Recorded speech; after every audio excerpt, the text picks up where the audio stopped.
How's Corey Bell adjusted to becoming a wide receiver? I think that's a hot topic. It's one of those things where defensively they had some guys that were working a little bit in front of him, and coach was like, why don't you just take a look at Corey? So we kept him out to practice one day, and he naturally caught the ball. He ran the ball after he caught it, and great surprise. I mean, he fit in like he's been a receiver all his life. And I asked him, had he ever played a receiver? And he's like, no, I always worked as a DB. But, it was a good find, a good move by Coach Brown, seeing that maybe he could help us on that side of the ball. And he did a great job this spring for us. Anything else stand out about him? Thank you. Thank you. What else stood out about him other than just being able to catch the ball? Picking up the offense. It came to him. He was up here a lot. Coach Bly talked to him during the spring break, and so I got on the phone with him a couple times and was shooting what we were doing to him, and he understood it fast, which is a good thing, which helped him be able to stride through spring ball and get out there on the field. How much does it help him that he was on the other side and knows how guys defend wide receivers to kind of help him, especially when he gets in those situations where he's on those one-on-one dials?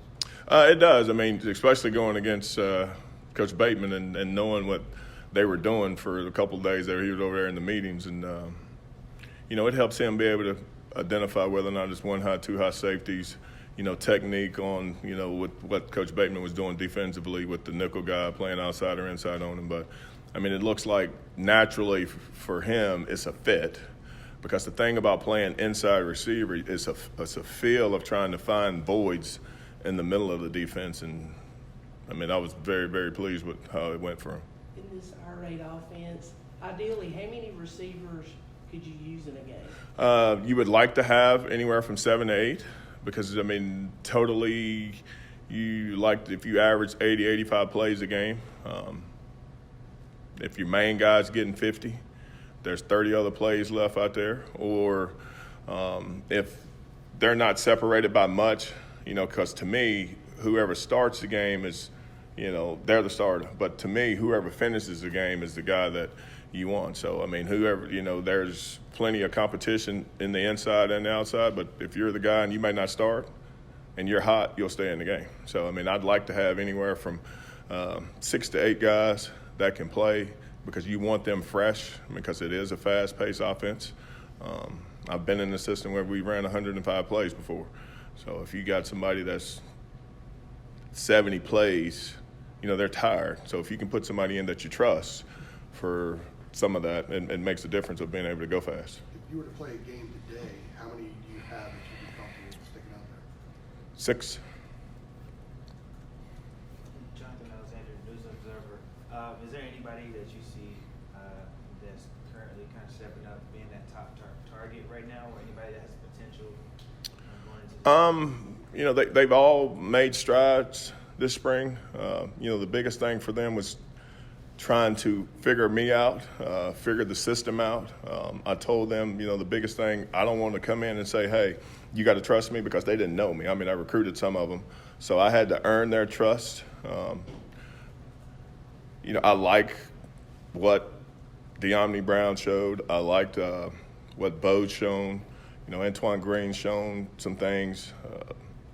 Daz, Toe, Corey Bell. Those 6. Roscoe has shown some good things this spring. To say one's better than the other right now, it's 15 days of practice. So, I've liked what I've seen from the group. The biggest thing from my group is I didn't have to push them and coach them on effort. And that's one of the things from Coach Brown. We don't coach effort. You got to bring it. We all have problems and feel bad some days, but it's, to us, you got to go out there and leave whatever problems that you're dealing with in the locker room, and go out and compete. And we can fix a mistake. We can fix a drop ball. We can't fix your effort and your attitude if it's not right. Did I answer your question? Yes. What about if a recruit asks you about this offense, what it's like, the personality of it, what do you tell them? I've been in this system at prior places. I've seen it produce first-round draft picks, second-round draft picks. I've seen people catch 27 touchdowns in this system. I've seen Biletnikoff finalists in this system. It is a skilled player's dream to be able to know that I can move around and get to grass. Now, your traditional routes are there, the post, the digs, and all those things, but it allows me that if I'm running that post, which 4-step, 5-step, stick it high, and there's somebody over the top of me, I can flatten it off and get to the grass. If I'm a skill guy and I want to catch the football, this is something that I want to play in. It allows you to have 2 or 3 guys with 100 catches and 1,000+ yards. I've seen it happen. Where Coach Longo, DK is probably going to be a first-round draft pick, the first pick at receiver. So it allows you to be able to play fast and not have to think a lot about what you're doing. All right, this is the play. This is how I do it. I got to get lined up. The 2 outside guys don't move. We move everybody on the inside. And, it allows them to clear their mind to go out. If they know exactly this is where I got to line up, this is a play that I have to be able to move freely in this system. So it's a skilled player-friendly system that, if you're clicking, there could be 2 100-catch guys, over 1,000-yard guys. I've seen it. Coach Longo's seen it.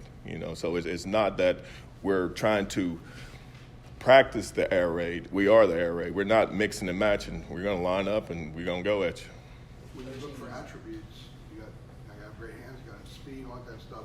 Obviously, instincts are really big for this. I mean, instincts is huge. Coach Longo uses this. You can go out and find 5 guys that are playing basketball and say, all right, let's go. We're going to go play a game. Then I'm going to take those 5 guys and let them do what they do, or I'm going to go take 5 guys that I'm going to teach in 30 minutes this offense or defense, within the basketball game. Who do you think would win that game? Somebody that's less thinking, that's going to go out there and just play, or somebody's just trying to run a perfect offense versus the guys that are not thinking as much? It allows you to be able to know on this route I got this play, but there's grass right here, so I can go here.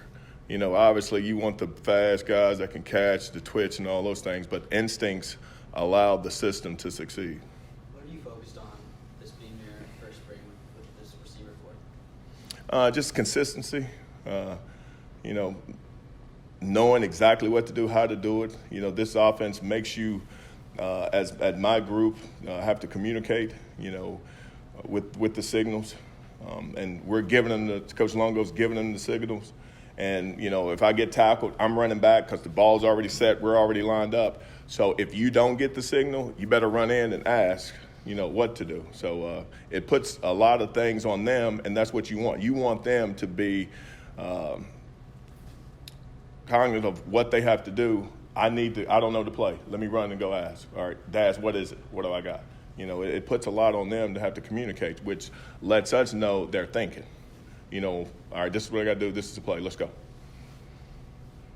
What has stood out on Dad so far? He's a kid tough kid.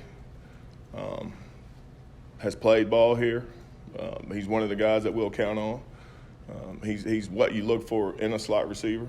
He's twitchy. He's just got to become more consistent. If I'm sitting down with him, and I am today, he's got to be a guy that we have to count on day in and day out to make those plays, tough plays inside. I mean, you got to be a tough player to be able to play inside in this system, because we're putting you in situations where a lot of the times you're matched up against a kid that is not as twitchy as those guys are. But he's explosive. There's a lot of different ways that we can get the ball to him. He's shown last year that he can make the big play. He's just got to be consistent. I'm excited for him in this system. I've had a kid in this system that was very, very, very explosive in this system before. Last one. Ryan, did you not mention Bo Corrales earlier? I did mention Bo. I did mention Bo, and outside-wise, you look for guys that are like Bo, big, tall, athletic. It's going to be a combination of Bo, Antoine, D'Omni, though out of those three, and you throw Roscoe in there, and we got some freshmen there that are coming in. When the outside guys are going, the inside guys must be doing something right. And if the inside guys are going, and they got to put a lot of attention on the inside guys, you got one-on-one matchups. I mean, and that's what you want as a receiver. You got one-on-one matchups, and Bo's long and can run. The whole group has to be more consistent after the 15 days, which we're going to get them there. I mean, it'll be demanded of them to get to where I think they needed to be. But, Bo's the kid that's played ball here, and we're counting on him also.